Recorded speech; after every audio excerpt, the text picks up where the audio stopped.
We're coming on air here with some breaking news. Baltimore City Police are investigating a mass shooting in South Baltimore. Fox 45 was first to the scene and online, sending a team of reporters that tell us gunfire broke out at a block party at the Brooklyn homes, wounding dozens of people. A pre-July 4th celebration that has to be spoken about.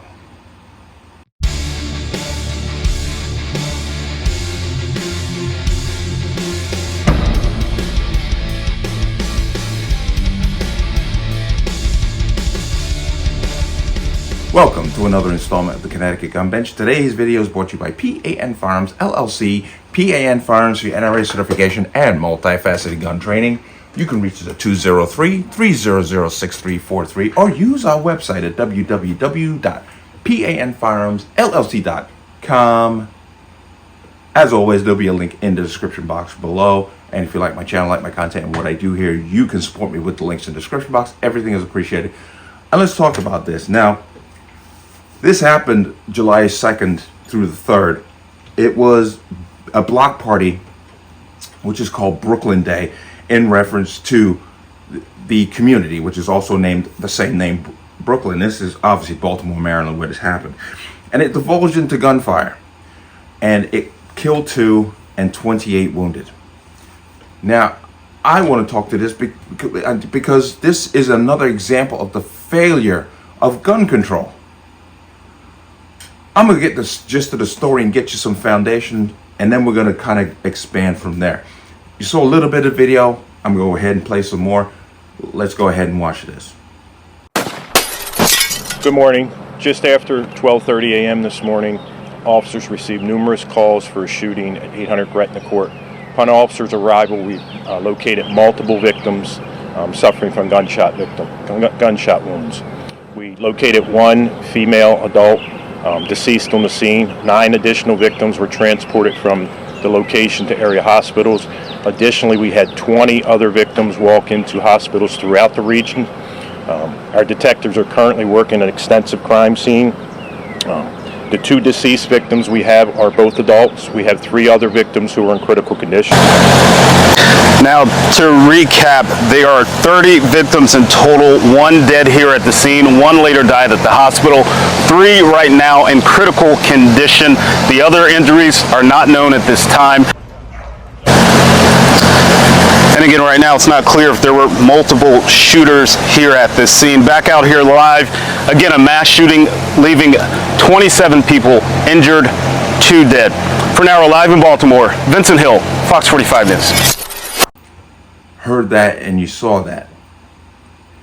Obviously what happened here, and you can call it speculation, conjecture, fine.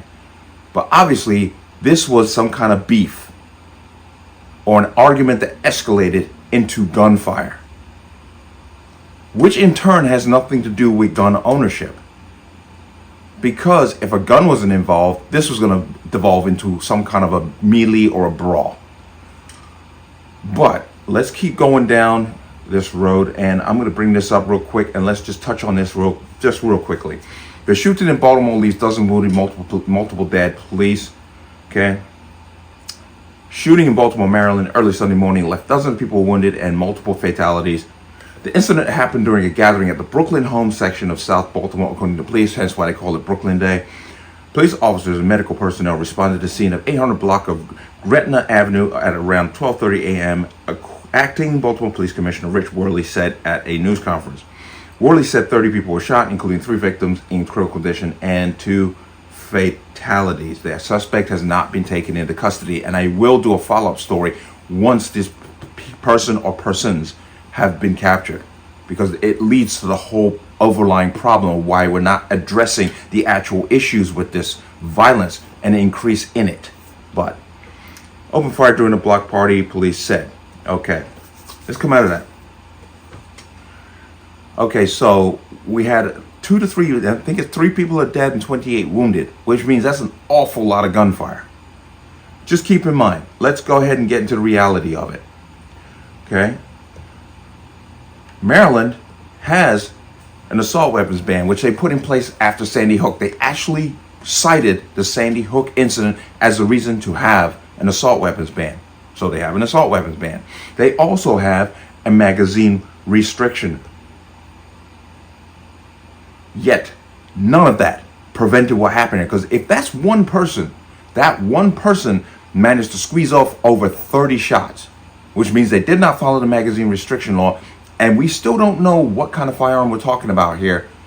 So this is going to lead to the next issue is assault weapons ban did not work either. Because I guarantee you when they catch up with this person, you're going to find out that he's a piece of crap, got a long criminal history, felon, probably shouldn't have had access to a firearm. It's going to be the same old story. But what's even more twisted and interesting is the city council people are now starting to literally accuse the police of not doing their job. They are several city council members have come out, such as this person here. I'll put it up. Councilwoman Felicia Porter, who represents the neighborhood, and she was angry about the lack of a police presence at the festival. Quote, "The fact that there were no police officers here is an immense systemic failure," Porter said as she stood near the scene. In a written statement, Porter clarified there were multiple levels of system failure from various agencies. And she goes on, "Brooklyn has always and forever been a neglected community," Porter said at an afternoon news conference. Porter said she has requested a city council hearing Wednesday to determine why police were not present. Okay. Let me show you why the police were not present. After a full day and much of the night, the Baltimore City Council is sending its 2021 spending cut plan to Mayor Jack Young's desk. It includes $22.4 million in cuts to the Baltimore City Police Department, with a $6.7 million cut to police overtime in 5 different departments, not including patrol, and a cut in funding to the police, marine, and mounted units totaling $1.8 million. Yes, these same fools who voted back not 2 years prior to vote to defund the police at the tune of millions of dollars is now complaining. They're not complaining that there were no police present. You know what? You can't put the pin back in the grenade after you throw it. That's the problem. They're complaining about lack of police presence when before their defunding of the police, because it was the woke popular thing to do, there were 20 police officers for every shift. After their defunding, there were 7 police officers for every shift. This block party was not permitted, which means they did not request a police presence, which permitted events usually require police presence. This was not permitted. But now these same people who sat up there for the city of Baltimore to defund the police are now complaining that there weren't enough police present. Do you not see the irony in this garbage? But let's listen to the very young mayor who, is in over his head. Let's hear him talk about the illegal gun problem. The Baltimore Police Department has seized 1,345 illegal guns that were in the hands of people that should not have them, that had them anyway because they're so easy for them to obtain. We will continue to hold those individuals who carry those weapons, who use those weapons in acts of violence like this one that we saw today, accountable. Okay. You picked up over 1,000 guns that were illegally on the streets. Gun control does not work. You do not create a utopia of safety by telling good people what they can and cannot do.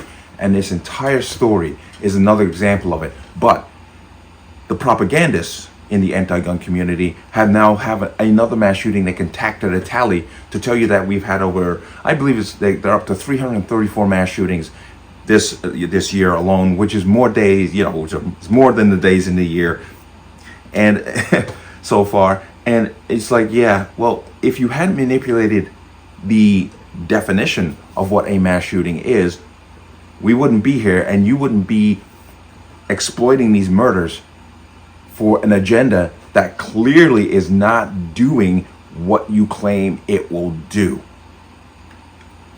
But they need this. They need this mayhem. They need this chaos to keep pushing for laws and ideals that will not prevent what they claim they want to prevent. It's such a game. It's a dirty game at the expense of people's lives. You want to make society safer, communities safer, start having real world consequences for criminals. Stop holding the public to a higher standard under the justice system than the criminal element within it. You get so frustrated seeing these stories and how they get manipulated, but it's never going to end, because they also have another incident that happened in Wichita, Kansas, and of course Chicago. And it comes back to that, an interesting stat that I have played before. Out of 193 countries, the United States is third in gun deaths. Third. If you remove the 5 cities, not states, 5 cities with the most gun violence: Detroit, Chicago, St. Louis,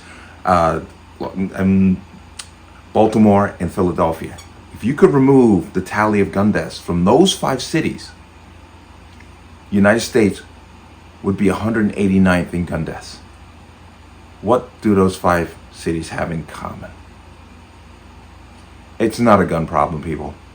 It truly is a societal and cultural issue that we're dealing with, and yet no one will talk about it, because when you do bring it up, you get called a coon, you get called a Tom, you get called a racist, you get called a bigot. You get told by the mayor of one of those cities to stop talking about it if you don't have solutions. That's the best thing that you can offer to the people of Chicago. Not criticism, not demonization, not a city that is divided over whether or not young people should be seen or heard. We're not going to allow the press or the media to dictate who our young people are. In fact, I'll say it again. If you don't live in Chicago and you're not offering up solutions, stop talking about us. Well, I'm giving you solutions. Start locking up these freaking criminals. Stop letting these teenagers taking over entire swaths of your city. Start having real world consequences for bad behavior.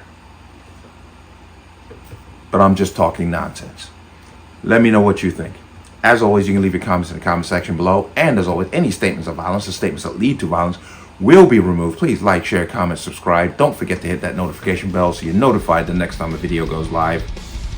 I will see you on the next one. Peace.